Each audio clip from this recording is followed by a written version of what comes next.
Afternoon, everyone. Thanks for being here. It's the City Hall update for April 29th.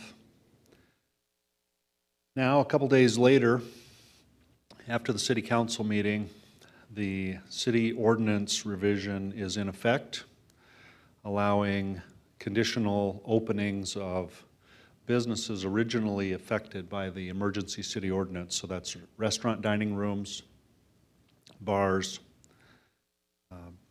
athletic facilities, gyms, theaters, casinos, and so on. So we're monitoring how that's going. We've got good cooperation with the business community as far as giving feedback and asking questions and inviting us out to observe. I think that's very positive. We've released a guide to ease restrictions that will have basically the content from the resolution that was passed Monday night. The flyer's available on the city website and will be provided by our code enforcement staff to local businesses. The guide's also been provided to Elevate Rapid City, Visit Rapid City, and Destination Rapid City to share with their business contacts. Kind of the theme of this is that compliance is everyone's job, between businesses, employees, and the public. And as the business community knows, the customer has the ultimate vote in whether or not they approve of the safety practices, whether or not they feel comfortable in a certain business, and they will vote with their patronage. So I think that's one of the things that gives me great comfort with this conditional opening, is that the business owners fully realize that it is their duty to make everyone feel not only comfortable but feel safe, and to also to look out for the needs of the community in doing so. We're going to have some city park amenities opening soon. We're putting together a new press release on that now that will be out by the weekend. And it will open tennis courts, basketball courts, volleyball areas. It'll make known that the leased athletic fields that we have, specifically the baseball fields, are open and under the control and direction of those agencies leasing them. However, the park restrooms will remain closed. Just can't justify opening those yet, so there are porta pots in the parks to take the place of those. The park shelters will remain closed, and for the time being, the swim center will remain closed. That one kind of hurts people, because there's a lot of elderly individuals, a lot of disabled individuals that get their daily exercise in that swim center. There's also sporting teams that develop their athletes in that swim center. But we're keeping it closed, and to be quite honest, half of the reason we're keeping it closed is due to safety concerns on how to navigate the use of the restroom facilities and the locker rooms and so forth. But the other half is due to the financial condition we find ourselves in due to this pandemic. The city is a business just like any other business, and our revenue stream is being cut with the faltering economy, so we have to take some protective measures that will allow us to balance our budget for the remaining of the year and to be able to provide the essential services. And so while someone sitting at home listening to this will be upset and thinking that this is an essential service, the essential services are truly public safety and sewer, water, and solid waste. And so we're focusing those resources there. A decision on the citywide public pools will come later. possibly mid-May, even the latter part of May. That also will be a financial consideration as well. It's not like these places, recreation places, make money. In fact, the users pay a fee, but the taxpayers also pay a heavy subsidy for each child or each customer to experience those recreation facilities. So we do not collect 100% of our operating costs by any means. We're lucky to collect a third in most cases. So all parks special events have been canceled through June. We're keeping optimistic about July, but they're canceled through June. And the Rapid City Area Schools controls the Sioux Park track and field and the adjacent soccer fields, and that'll be made by separate decision, but we are meeting with the district tomorrow, and this will be one of the issues that's discussed at that time. So we could have a decision one way or the other very quickly. Summer nights, I noticed, has also been delayed until July. Meanwhile, back here at City Hall, building permitting is strong, almost as if nothing has happened. The permits for building projects and land use continue to roll in. The construction industry, by our measure, is very strong. The city workforce is healthy, and we're going through a process right now of evaluating our various work areas in City Hall to come up with a decision of when to reopen City Hall. That complicated a little bit by the ongoing renovation that's been going on here and the mess that's being made, but we should have some news here in the next week or so, I would hope, on that decision. The city has created a coronavirus response hub. It's an effort to keep the community updated on local impacts and information related to the pandemic. The hub can be accessed by going to the COVID-19 updates page on the city website, which you can find at rcgov.org/COVID. There will be a link there for the response hub. It will have community resources information, maps of community food distribution sites and donation locations, active tweets from the city, from me, Monument Health, and the Centers for Disease Control. Also information from the 211 Helpline Center, emergency management, and other resources. So it's really just a clearinghouse of things that we're collecting out there that are relevant, that we think are relevant to our constituents here in the Rapid City area. Now here's another event. This is an event for this Friday night, the Let It Shine event. We're joining other South Dakota cities in honoring the state's healthcare and other workers on the front lines battling the COVID-19 pandemic. The public is invited to join a number of Rapid City businesses and organizations in a Let It Shine tribute Friday night, this coming Friday night, from 8:30 to 9 p.m. South Dakotans are expected to respond during the half-hour tribute in small ways, like shining flashlights, car headlights, porch lights, maybe even putting Christmas lights on the lawn, spelling out words or in the shape of a heart or something of that nature, something that can be seen from various drones, helicopters, and other devices that will be recording our community's response here to the Let It Shine tribute. And this is going to be supplemented quite a bit by the use of stadium lights, Main Street business lights, and illuminating iconic structures.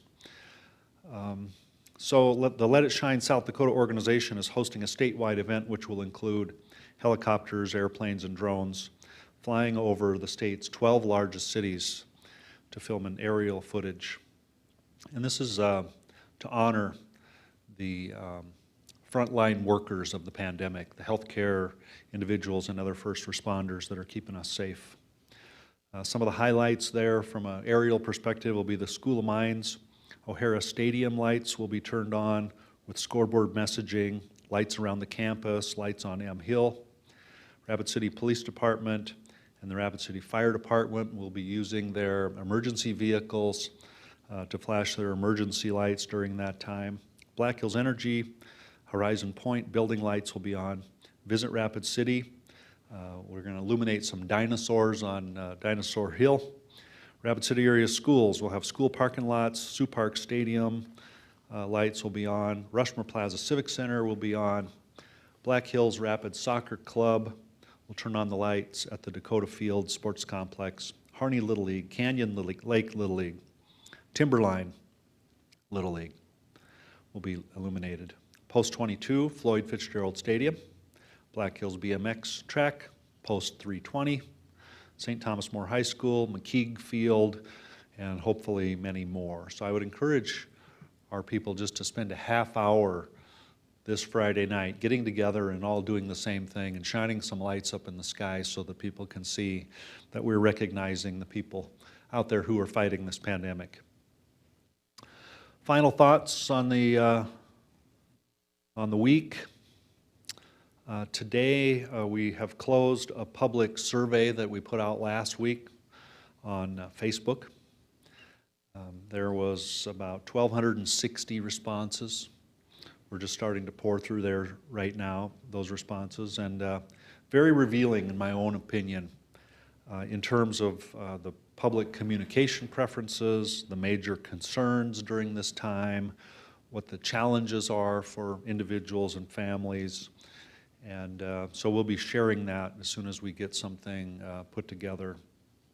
But, and I can say pretty clearly that it's going to affect our city communication plan as it relates to COVID, because one of the questions was, how do you wish to be communicated with and how often? And so I was very surprised, so maybe I shouldn't have been, but I was very surprised at the responses. So we're going to change the plan a little bit to try to accommodate the majority of people out there. So in the meantime, we have to stick, this is a time we have to stick together as a community. There's a lot of different feelings out there about what's safe and what isn't safe, and all of us have some level of anxiety. I don't care how tough anybody is. Someone who says, I'm not worried about it, it's a, you know, I'm big and strong. Well, everybody's got a little anxiety. I would just say it's important now to stick to local news more than ever. The local news is not going to forward some YouTube video made by some person somewhere claiming to be a certain type of doctor or expert. They're not going to forward unvetted sources to you so that you become misinformed about this. And I know there is a conspiracy that the mainstream media is trying to condition us for a government takeover or a dozen other major conspiracies out there. But I'm just telling you, for all of the non-conspiracy thinking folks out there, stay local. Stay to your local news and rely on what you're learning from those sites, also from the Department of Health site. The Department of Health website surrounding the pandemic is developing every week. It's getting better, not only with content, but in the way the content's being delivered. So there's a lot of verifiable ways to become informed, to understand what you should be doing now to keep yourself and your community safe. So in the meantime, just practice safety. Do everything that's been repeated a million times lately, and that is wash, wear a mask when you're in public, don't stand close to people. If you're sick, stay home, take your temperature regularly, and if you're an employer, screen your employees when they come into work. Just make sure they're okay. I read one of the community spread related articles coming out of Sioux Falls, and there was 3 days in a row when an employee came to work, apparently when they were seeing symptoms and were able to communicate this disease from one person to the next. And so anyone in this store on these 3 days from these hours should watch for symptoms and isolate. We don't want that kind of thing to be happening here. We need a great deal of personal responsibility to be taken. If you're feeling poorly, take your temperature, stay home, call one of the nurse triage lines or your doctor's telemed lines and get checked out. I can tell you just in a non-scientific analysis, this is just my observations, I see the testing ratio for Pennington County going up. Just a week or so ago, we were at about 1/3% of our county's population had been tested, when the average test per county, per infected county, was around 1%. And so over the following week, our ratio has gone up a little bit to about 0.75%, when the average is about 1.25. So we are seeing more tests in Pennington County. That's thanks to our healthcare providers, thanks to the supply chains that are improving and the test availability. So hang in there. We're going to learn a lot more as the weeks and months go by, but we got to keep our heads on straight and get through this together. So I would take any questions now that the media would have. I'd ask for you to go to the microphone so the viewers can hear as well.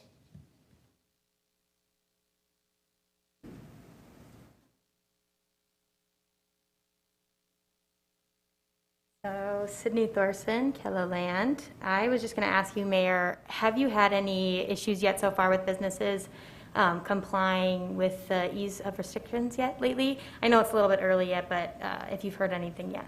As far as non-compliance? Yep, exactly. No, every business that we're aware of is doing everything they can to comply. Now, we haven't had communication with all the businesses in town, but of those that we have come in contact with, very compliant, very eager to comply, and we're getting a lot of questions from them to make sure they understand a particular regulation or the other clearly and that they can implement it. So far, so good. We're very pleased. Good. And then the other question I had was just, so as far as the report back to you of compliance, is that from the customers then? Not from the customers yet. Okay. We do have code enforcement officers who are out there making observations, and they will be the first ones to respond to the customer, any customer concerns. But you know, the week's fairly young. We're just getting started back up in some of those businesses. So.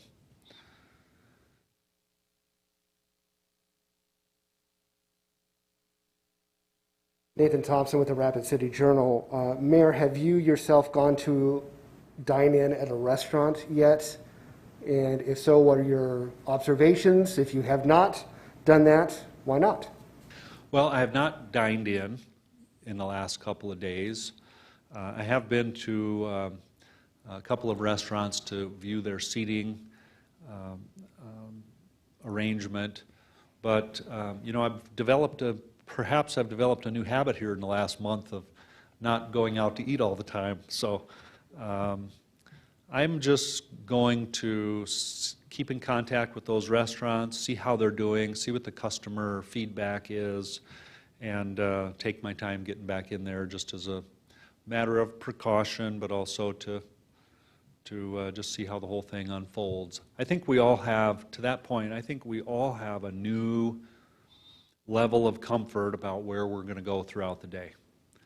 And I think it's fair to say some people may not go back to restaurants or bars for a long time, but others will. So we all have to experience this in our own way.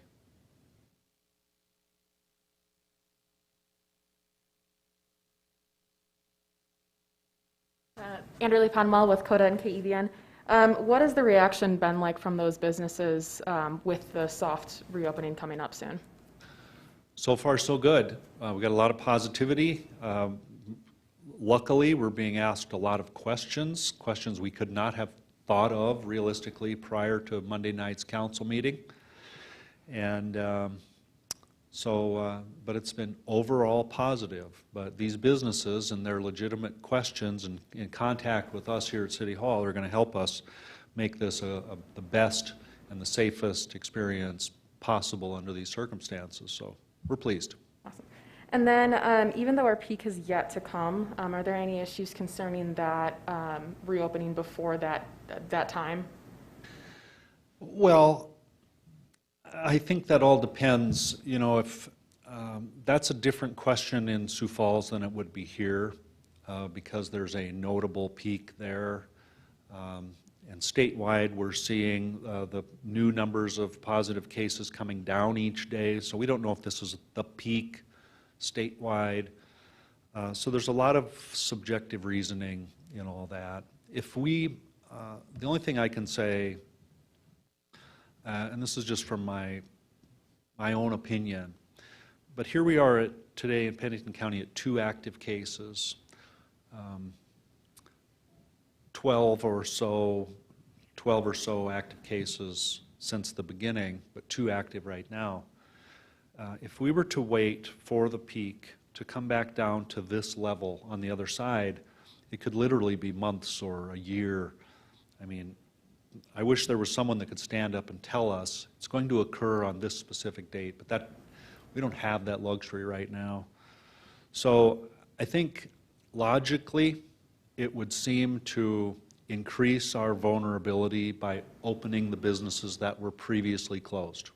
That just makes sense from a logical standpoint.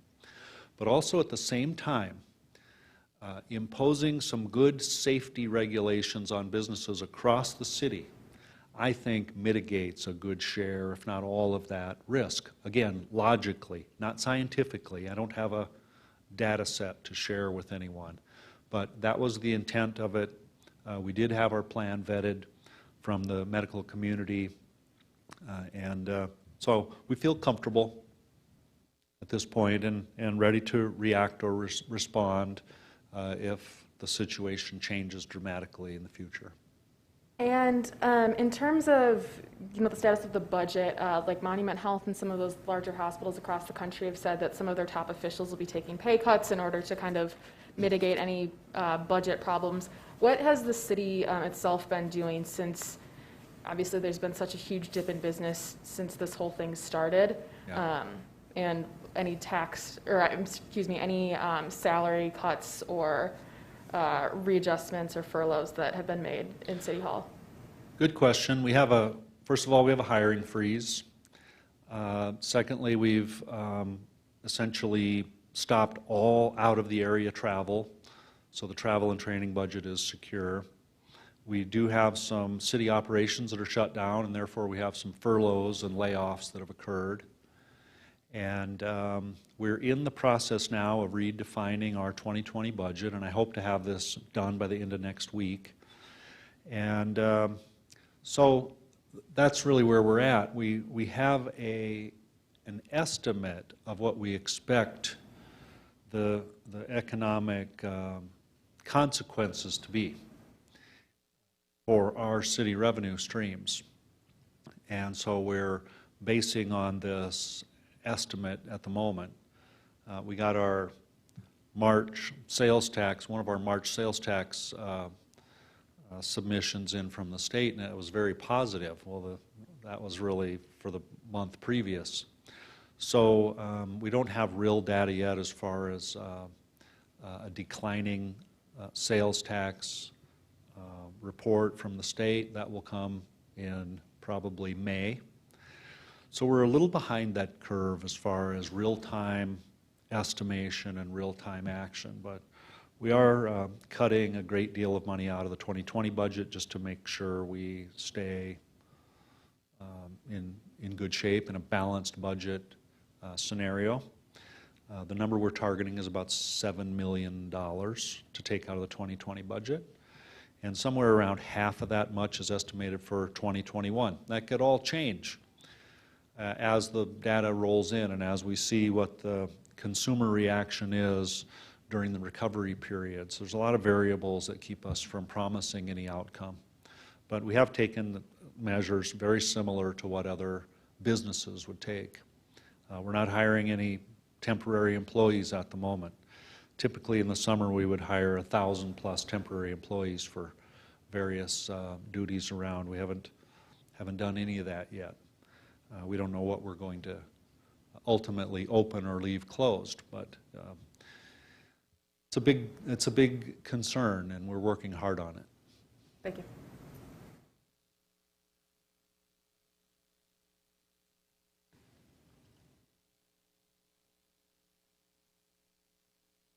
Dave, Kid News Center 1. Has the city made any decision regarding when the yard waste disposal units will go out? And is that a decision that's going to have to wait until the budget's reevaluated? That's a great question. I meant to write that in my notes today, and I forgot all about it. The yard waste site, easily the number one top complaint coming into City Hall right now is, why can't I take my yard waste to one of the remote sites? And there's a very low tolerance for any of the reasoning we provide in response to that. So I'll just tell you where we're at right now. There's a lot of people home. Either they're working from home, or they're laid off, or furloughed, and so we have a lot of household activity going on. This last Saturday was the new world record for landfill attendance. I don't think they have a number, but, well, they have a number, I don't have a number. But the line out on Highway 79, a quarter mile, stretching out a quarter mile, all private haulers. So homeowners, home occupants taking cars, trucks, trailers full of household trash from cleaning out the garage or the yard, and waiting in line to get out there. Of course, it's Saturday. It's a high demand day anyway. Outside of a pandemic, there's many times a line on Saturdays to get into that. So some folks are saying, why not the yard waste? Well, because every employee that would be used to deliver and change out those large dumpsters at the remote yard waste sites are needed at the landfill to deal with the more than double inflow of trash from households. More than double. And also we have a hiring freeze.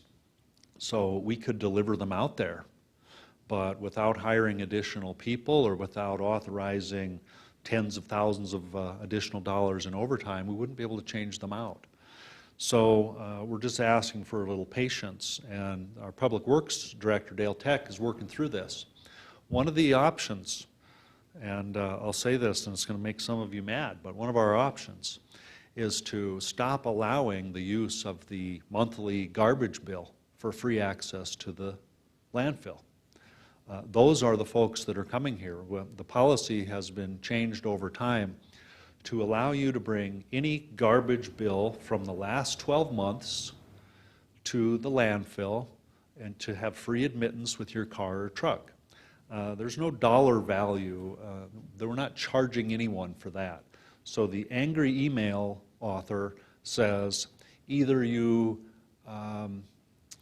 put out the yard waste sites or give me a discount on my garbage bill because I'm not allowed to take it to a remote site. Well, of course, we'll discount that free access to the landfill. But that's all there is. We're not going to give anyone money back for having the inconvenience of having to drive 2 or 3 extra miles. In the worst case scenario, 4 or 5 miles from the other side of town to go to the landfill. This is not a social distancing issue. It is a financial issue. It's a manpower issue. We just don't have them. So one of the things we are talking about behind the scenes, I guess it's no longer behind the scenes, is we're talking about perhaps doing away with the allowing the monthly garbage bill for free access. That would certainly slow down the inflow of cars coming into the landfill. There's no decision on that right now. This is just discussion. So I'm just going to ask for patience. I'm going to ask you to understand the situation we're in. And there was a time in Rapid City when there were no remote yard sites. And we survived. So I'm just asking you to be patient, drive the extra few miles, try to pick a time other than Saturday morning, Saturday midday to go there to avoid that line. Go after work, go before work.